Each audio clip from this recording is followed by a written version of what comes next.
Bonjour mes Frenchies et merci de me retrouver pour cette nouvelle vidéo. Aujourd'hui, on va parler un petit peu du marché du travail à Dubaï. J'ai souvent cette question, quelle est la différence entre Dubaï, où on ne sait pas si on va aller à Dubaï ou au Qatar. On va voir ensemble, donc dans une première vidéo, on va voir le marché du travail à Dubaï. Et dans une seconde vidéo que je ferai cette semaine, nous regarderons le marché du travail au Qatar. On voit ça tout de suite, marché du travail, quel est le marché maintenant actuel après le Covid? On voit ça de suite.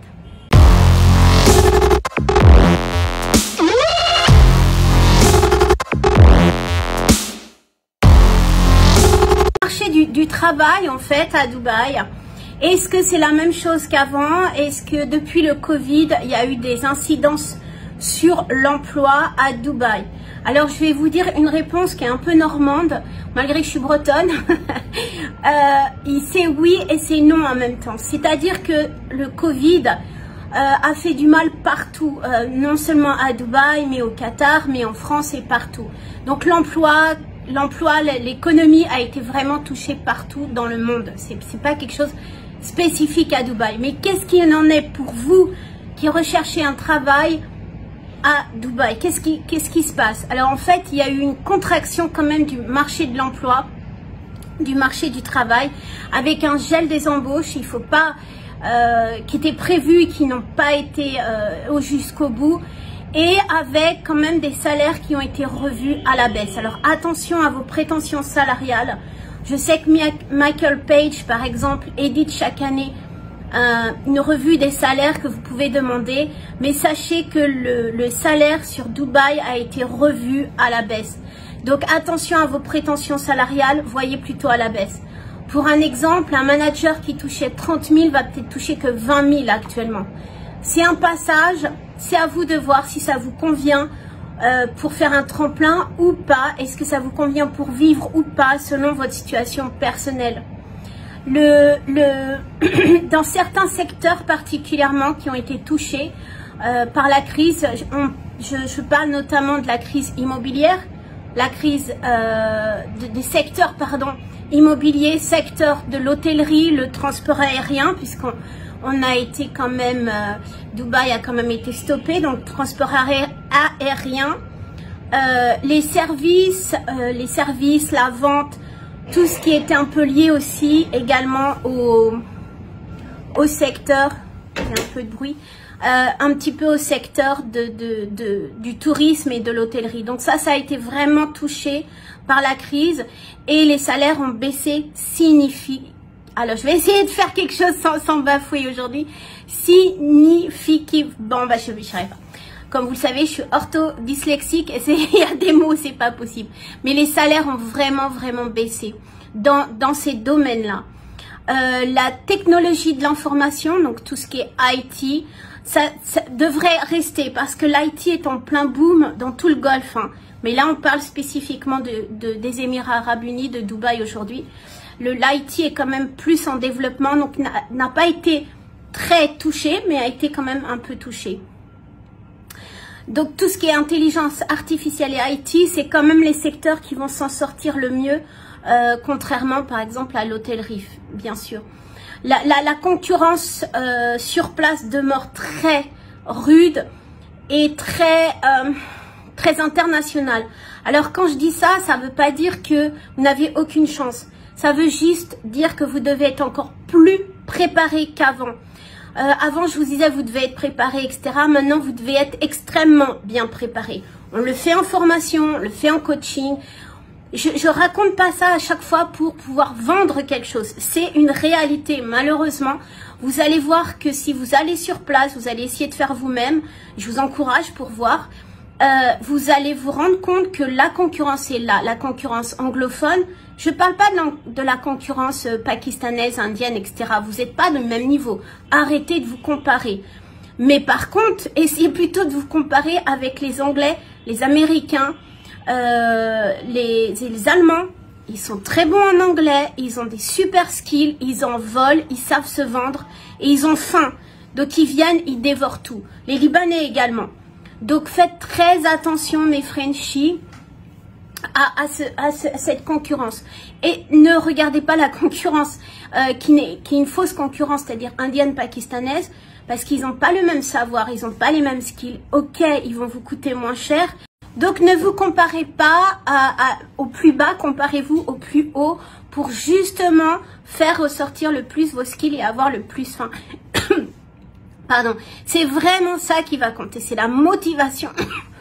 C'est vraiment la motivation et la façon de vous vendre qui va faire la différence et qui va jouer avec cette fameuse concurrence. Donc, quels sont les profils recherchés actuellement sur Dubaï? Il y a toujours, donc, je parlais de l'IT, mais c'est vraiment un domaine qui est en plein boom. Pas seulement à Dubaï, hein, mais pour cette vidéo, on parle de Dubaï. Donc, les experts en transformation digitale, c'est vraiment un profil qui est vraiment recherché.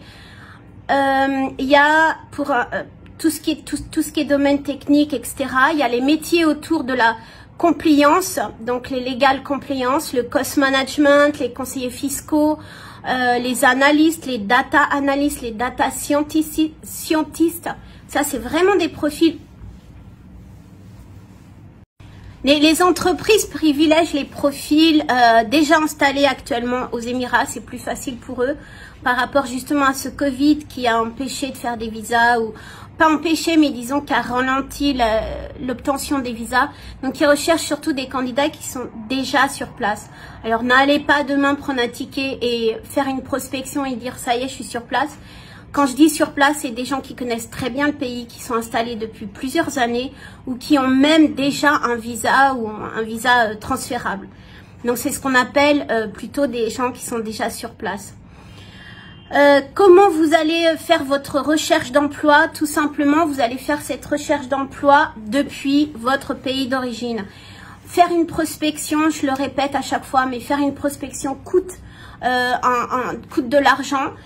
Et vous allez pas forcément aboutir à quelque chose. Pourquoi? Parce que quand vous allez faire une prospection directe, avant même de la faire de votre pays d'origine, vous allez absolument pas avoir votre réseau de construit, votre CV peut-être mal construit également, et vous allez faire face à des barrières qu'on appelle de secrétariat, etc.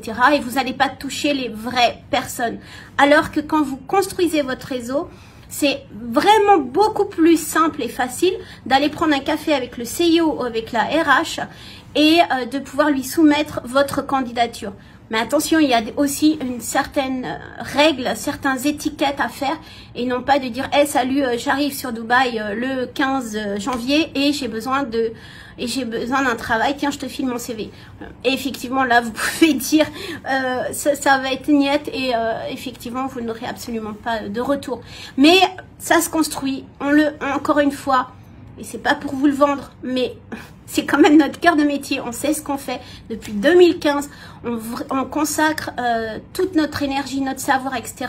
au marché du Golfe et donc aux candidats francophones qui recherchent un emploi sur tout le Golfe, que ce soit Arabie Saoudite, Qatar, Émirats, etc.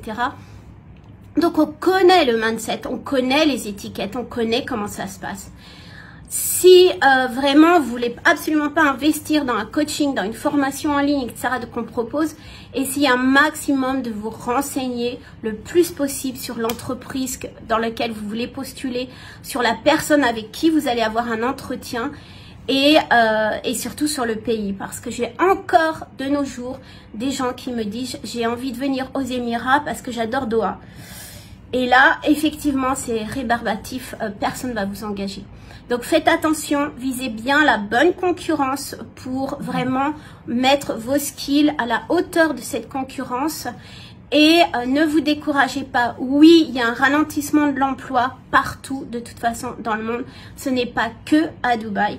Donc oui, il y a un ralentissement, oui, les projets sont remis comme par exemple l'Expo universelle, mais ça ne veut pas dire que c'est fini et qu'on ne trouve plus d'emploi. Il y a eu la même problématique en France, il y a eu la même problématique aux États-Unis il y a plusieurs années. Ça n'empêche pas que les gens ont continué à vivre, que les entreprises ont continué à tourner. Donc il y aura toujours de toute façon de l'emploi et un turnover.